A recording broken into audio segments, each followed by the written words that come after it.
Hi, this is the 10-minute or so preview of the Dave Longley Breakfast Show. It's not a 10-minute podcast that just ends abruptly. The full episode is on Patreon, which you can sign up to for just £2 a month. That's 50 pence an episode. The reason it's on Patreon is so that people can't complain. You've got some skin in the game. It's a bit out there and we will upset people. So if you're paying for it, that means you're on board, you know what's going on, and it supports the podcast. So sign up, get involved, and you get loads of exclusive stuff. We're doing cartoons now. Get involved. Thank you. I love you.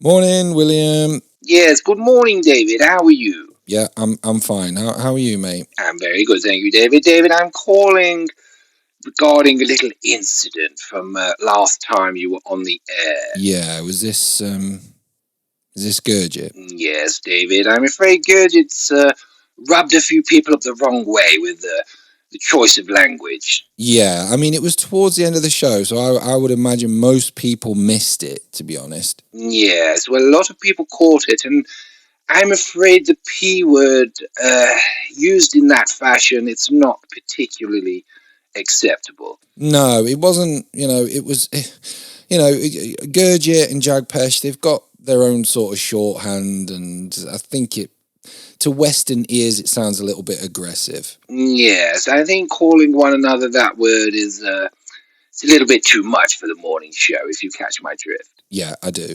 I'm going to have a word with Gurgit. We'll get him to do an apology on air, and it'll all be fine, I'm sure. Yes, David. Well, thank you. I trust everything else is good?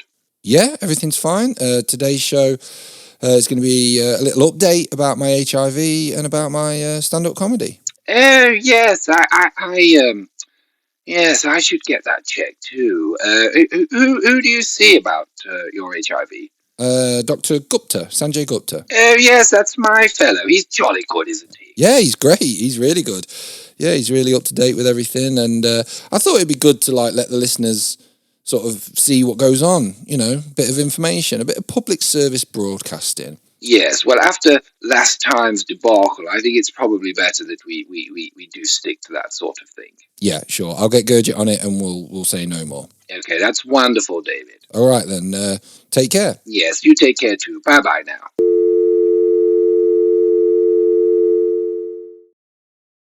In Derbyshire and East Staffordshire, BBC Radio Derby.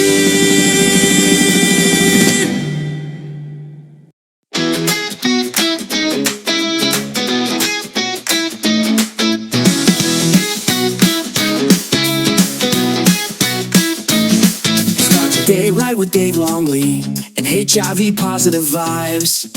He's up with the sun, he's feeling alive. One pill a day and he's ready to thrive. His immune system's solid, his energy's high. He's undetectable, no need to deny. Toast in the toaster, kettle on the boil. Dave's on the air, bringing laughter and spoil.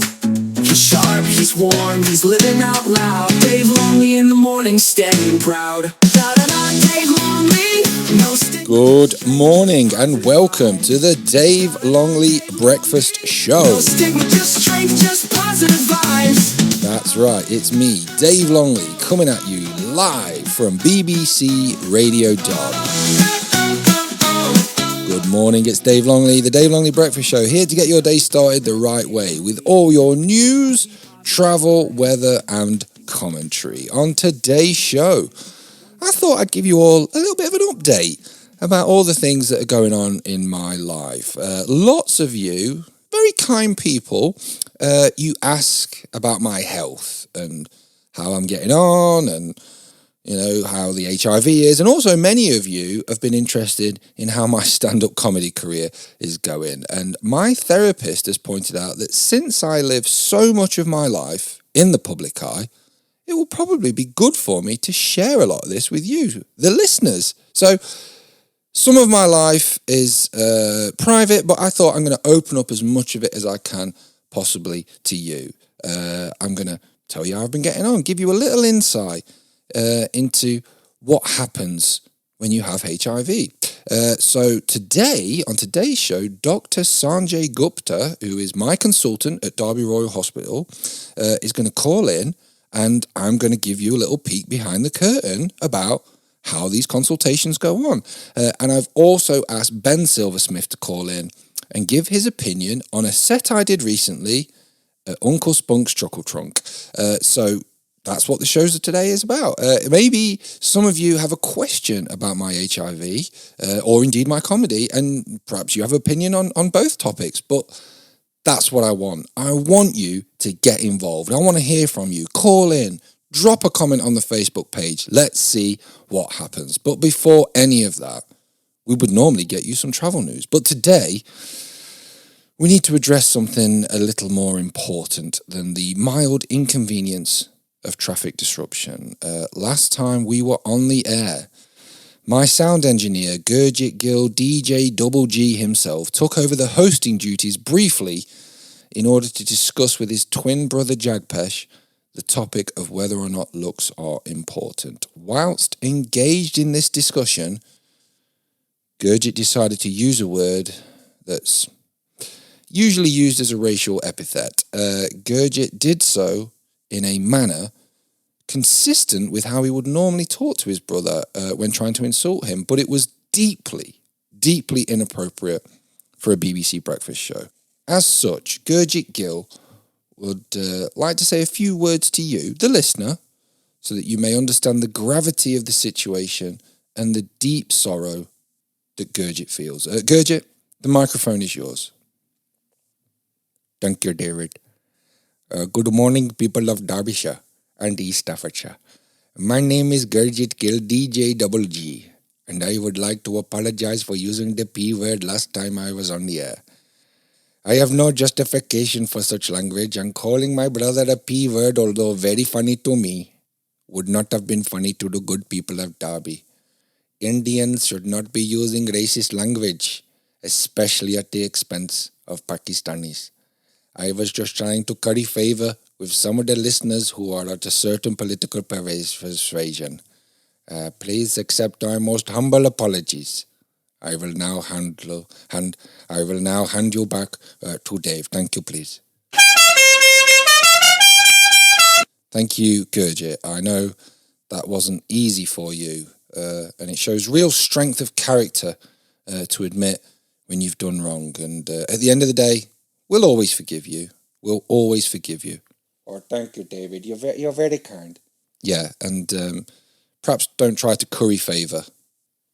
I will. Oh, right. I see what you're doing. Yeah, sorry. Curry favour, come on. Yes, it's very funny, David, aren't you? I want a curry favour. Can you fetch me a tikka? Oh, is this all right for you, is it? Fucking bastard. I heard that. Right, anyway. So yeah, that's the apology out of the way. Hopefully, that stopped a lot of you complaining. I know some of you were upset about it, but you know what? It's just a word at the end of the day, and it's up to Gurjit what he calls his brother. Right. We're always going to forgive. We always move on. And we're going to move on to some of your comments on the Facebook page.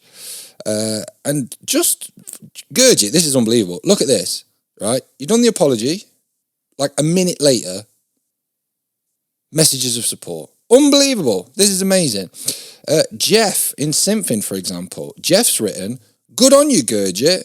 I hate the smelly ones. They do us all a disservice. Thanks, Jeff, for that comment. Great comment there. Stephanie in Allington has written, thank you for your apology, Gurjit. Personally, I don't see what all the fuss is about. The P word is just short for Pakistani and no different to saying Afghani or Bengali or Somali, all of whom I call the P word anyway. It's a real time saver. Thank you, Stephanie, for that comment. Martin in Littleover. Oh, this one's about comedy. This is not about you, Gurjit. Thank fucking God for this. Martin's written, Dave, I've seen some of your stand-up comedy on Live at the Apollo, and honestly, I think a few P words would spice it up a bit, you shite cunt. Maybe chuck in an N-word or two while you're at it. Stick to radio presenting, you smelly faggot. Thank you, Martin, for that comment. Jesus, is there any need for that? It's Live at the Apollo. Not the Wheel Tappers and Shunters Club. The fucking language on that guy. Jesus. And our final comment for now is from Balvinda in Belper, who has put, Gurjit, your apology was heartfelt and from the heart. I really appreciated it. We, from the Indian subcontinent, need to come together to fight our true enemy, soap and water. In Derbyshire and East Staffordshire, BBC Radio Derby. Right, you probably have no fucking clue what is going on in the world because you all spend most of your time on TikTok or Instagram looking at stupid shit. Well, luckily for you, we have our first batch of news headlines with the insightful, innovative and indefatigable Monty Astor. From the BBC News Centre in Derby, this is the headlines with Monty Astor. Good morning, Gurjit. How are you? How was the cricket, old boy? Gurjit, we're going to have to do something about this. I can't hear you. Listen, I have had a bloody woeful morning, if I can tell you what happened. I know I've been through this with you before about the Mount Jaro and Mrs. Astor. Trying to get on some cheat the system, and now we've joined a gym. Oh, and it's been one bloody palaver after another. Hauled over the coals I was. Hauled over the coals last week. Because I said I was on the hanging bar. After I was complained about by the cleaning lady, Yolanda. And I, to a degree, you know, I can understand how a misunderstanding would happen. But, I shouldn't be told off. And it's a bloody good job I didn't go up the monkey bar. But I've been told off for that. It was just a big misunderstanding. But at the gym, you see. At the gym, the problem with the gym, guys, is the way people dress. Nowadays, back in my day, we were segregated in the gym. Boys did their workouts and women did their workouts, 3 weeks of the month. But then they changed the system somehow, so that it's all integrated now. So all these trans people can go and have a gawk at someone in the changing room or whatever. But anyway, what's happened? These women, I don't know if you've been to the gym, Gurjit. These women, they have these extremely tight workout trousers, and you could see every bloody nook and cranny on them. And I've been once again called into the office by the gym for gawking. And it's not fair. There's everything there to show. You could see their arse cheeks spreading apart as they're cycling on the bloody cycling machine. And it's showing it. I can see the bloody sphincter through your trousers. And you expect me not to look? If you don't like someone looking up your arsehole, don't show your fucking arsehole. And I said to them, I wasn't looking at. They was looking at me. And suddenly I'm in trouble. Suddenly I'm behind the sex pass. And I've been asked to leave the Nuffield Health Gym. And I'm not allowed in the sauna anymore. And I mean, it's fine by me. I suppose I got my own way at the end of it. But I just don't agree with the fact that I've been shamed into leaving the gym. Do they know who I am? I was told. Well, so we needed to leave the gym. Stop making a scene. I said I could see what she had for dinner through her bloody trousers. I pointed to her, even though she was pointing at me first. Suddenly I'm rude for pointing. And the gym's not a great place. I don't understand why people go anywhere. And you're not allowed to take pictures of people in there. I wasn't taking pictures of people in there, but I saw people filming themselves. I could have been in the background. I don't know why am I being treated like a criminal? Just for looking at something that was on show. That's not right. No, I'm going to write a strongly worded letter to the head of Nuffield Health today. And say to them, no, I shouldn't have been banned. Because they'll still take the bloody fee out of my account, won't they? Mrs. Astor, she was very embarrassed, She said to me, Monty, I can't believe you would look at another woman. She was very upset. I said I wasn't looking at her. She was looking at me. Oh, God, Gurjit. I mean, it's gone terrible. This all started out because I didn't want her to take Mount Jara. I shouldn't be treated like a criminal because now I've got a voluntary interview with the police I have to attend. I don't understand it. It's not right. Anyway, what are we talking about today? Okay, we got some news here for you. I don't know. I don't need a bloody drink after this. Okay. A psychologist has revealed the best way to stay on the wagon during dry January. Not again. We're not talking about bloody dry January again. What is it? Nobody's doing it. I told you not to do it. Don't do dry January. It's a propaganda campaign by this government to try and get them to shut down the pubs. It's costing them billions a year and lost revenue in taxes. It's damaging to this country and it's damaging to people's mental health. And I certainly won't be doing dry January. What with this court case hanging over my head? I won't be doing it. I'm not in the mood for this today, good? Take this out of my... Take that... Any of this dry January rubbish, I've said before. Take it out of my pigeonhole. We're not doing it. Right, 16% of people said they'd already consumed alcohol by January the 3rd. I mean, those people, yes, maybe they have a problem. Or maybe they were in a socially game. You let people off. People should be allowed to enjoy a drink, doesn't matter what time of the year it is. Just because Christmas is over doesn't mean people aren't still feeling festive. I need a drink after this. In fact, I am going to go and have a bloody good drink just to shove it in people's faces. You know, I need it. Right, now that's the end of your news for the first edition. And there'll be more news later.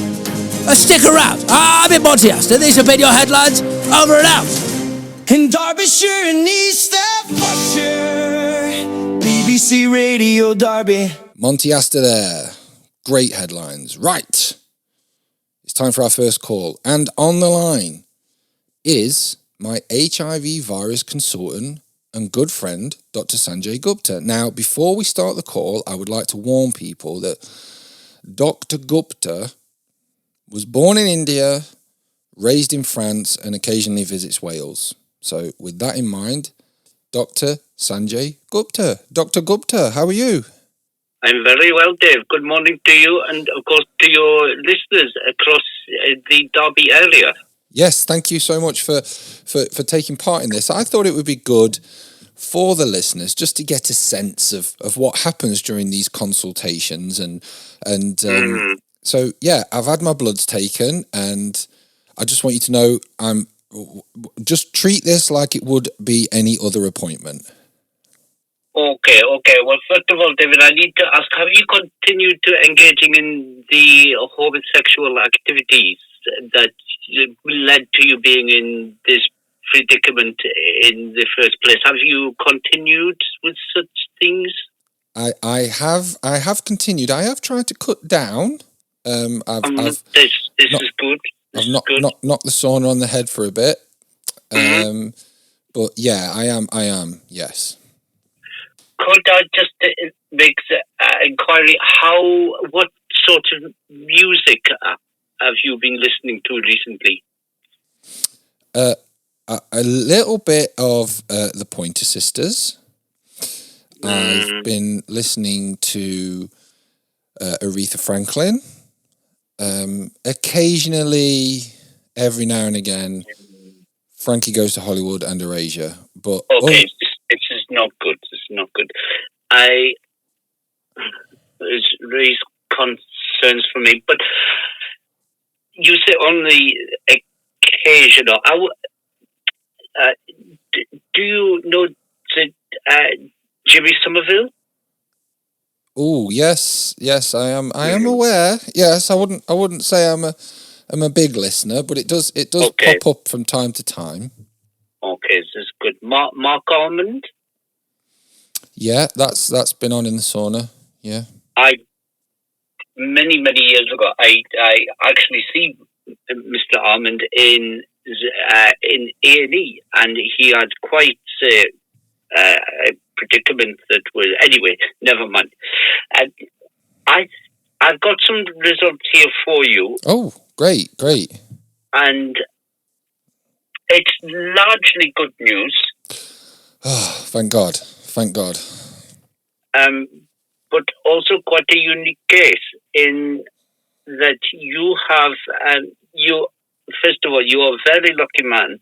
You're very lucky to be, still alive and broadcasting and You must look after your health more, David. You must look after no more sauna, no more Somerville or anything like that. But you've been very, very lucky in that you do have HIV, but you have a different strain that is becoming. It's a new medical discovery. You have HIV 556, so you're very lucky to have this. What is that? That is news to me, and I imagine news to the listeners as well. So, what makes this different? It is very destructive to the immune system, more so than regular HIV. Is white cells attacking the red blood cell. It's very aggressive form, but this it's very rare. But it's certainly the first time I have had such a case, and yes, I feel quite lucky to be talking to you really about this. Wow, I'm glad that you're happy. So basically, as things stand, I can keep doing what I'm doing? No, I wouldn't keep on doing what you're doing. As I said, you're very, very lucky to have HIV 556, but you must cease activities immediately. Oh, what? All of them? All of them. Like, your life is, you must stop everything. And, I reckon you have about 5 years, maybe. Whoa, what? About 5 years left to live, maybe. I think this is... Hold on. You said the results were good, right? Yes. I've been taking all of my pills. My immune system is tip-top. What's going to change in 5 years? I don't think... Like I say, I cannot see you living much longer than beyond 5 years, but you are a very lucky man. I don't understand. There's people who've got HIV who live for 20, 30, 40 years. And all of a sudden... Yes, but you are lucky to have HIV 556. What is HIV 556? Well, it means you got regular HIV, but you have also won the raffle in the surgery. Very lucky. What's the prize? What's the prize? Lubricant. Pardon? Lubricant? For anal sex or for my car? And a tin of peaches. Oh. I like peaches. Yeah.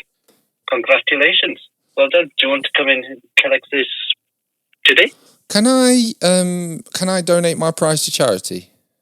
Yes, you can. Which charity would you like to be giving it to? The gay diabetes charity, Sugar Puffs.